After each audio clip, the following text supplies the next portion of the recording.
This $3,500 e-bike has been through a lot over the last 5,300 miles. Plenty of charges, 6 flats, 5 states, all 4 seasons, 3 tune-ups, and 2 close calls with oncoming traffic, all ridden by this one guy who knew nothing about e-bikes.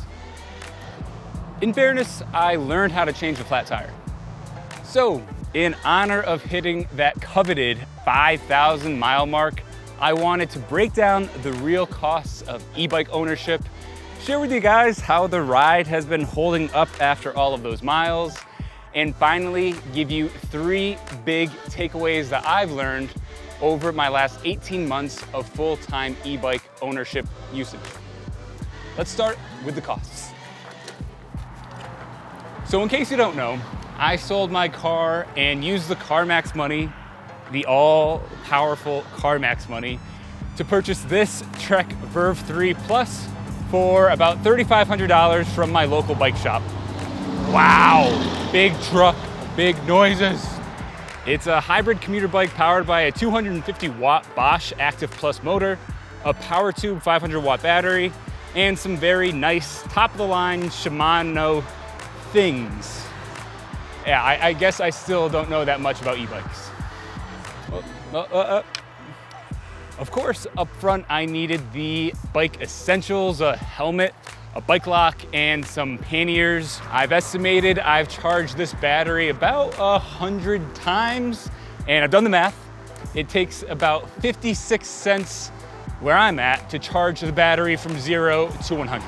And I've had to replace a few parts, and there's some normal wear and tear, and also I was stupid at some points, and yeah, more on that later. And overall, if you wanted to also include the different forms of transportation I've had to supplement this e-bike lifestyle with, I'd say I'm about $5,000, maybe that's with a little bit of wiggle room, but about $5,000 total to go past these 5,000 miles. 5,000 miles.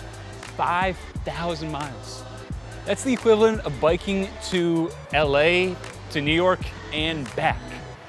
And I've reached that many miles over the last 18 months from my daily commutes, running my local errands, and a couple of longer distance bike trips.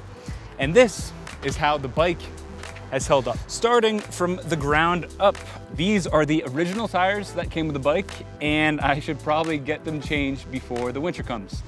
I did have to replace the back wheel because of a kind of stupid rookie mistake that pulled out one of the prongs, or what are those called? I know it, well, not prong. It is called a, oh my goodness.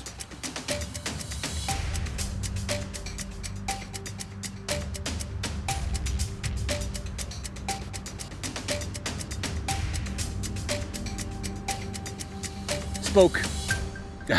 Spoke, I think that's what they're called. Pulled out one of the spokes accidentally. It was my fault, so I had to replace this rear wheel. And finally, I did swap out the cassette after about a year of normal usage and wear and tear. Now, to the cosmetics. There are a few cosmetic issues, a few bumps and scratches, and a little bit of rust on a few of the nuts and bolts. And this rear light is a little temperamental. I also had to remove the front fender because it was plasticky and cheap, kept popping off, and really wasn't my favorite feature of this e-bike. But when it comes to what really matters on an e-bike, the motor is working perfectly fine, the battery is still holding a very strong charge, and all the electronics are still in top-notch condition. So, after 5,000 miles, how is this looking? I'd say it's aging pretty much how you would expect. There definitely is a little bit of extra character now included with the bike after all of those scratches, dents, and a few little modifications here and there. But those aren't the major concerns. The big stuff, the battery, the motor, the electronics, the the bones of the e-bike are all functioning beautifully even after 5,000 miles. Speaking of 5,000 miles, what are my 3 biggest takeaways from e-bike ownership that you could only learn after riding that many miles?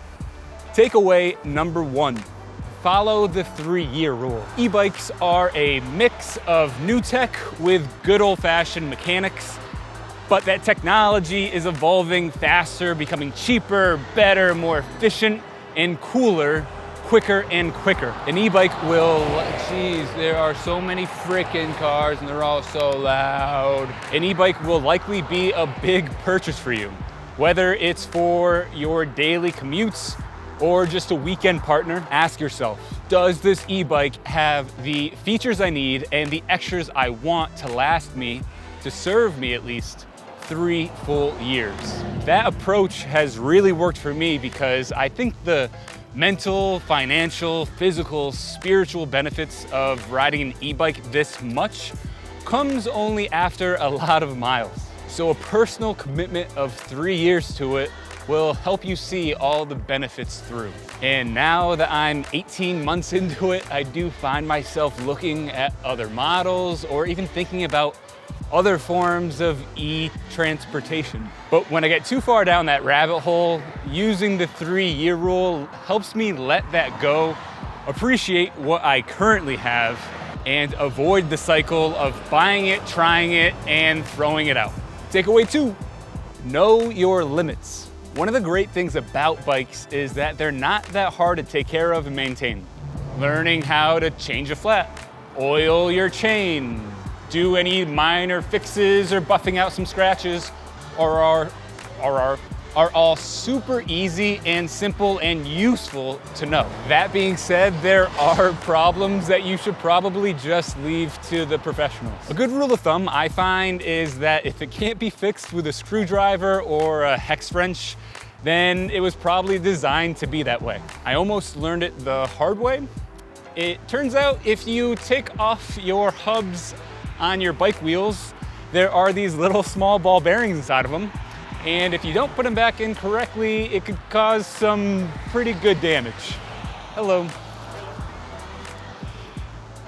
Now, I don't think any repairs on an e-bike are rocket science, but if you are going to attempt something a little more complex, I would bring it to the pros or at least have a really knowledgeable friend to walk you through it, because just winging it or watching a YouTube tutorial is not good enough.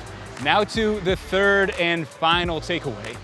Romanticize your ride. $5,000 is a lot of money, and 5,000 miles is a lot of miles. If you're planning on spending that much or riding that often, you are bound to go through some moments as I ride into the grass. You're bound to go through some moments. Clueless drivers, unkept paths, surprise rainstorms, and the inevitable flat. It's not always glamorous, and it requires a lot of planning. And when those plans fail, it requires a lot of flexibility. But sometimes the stars align.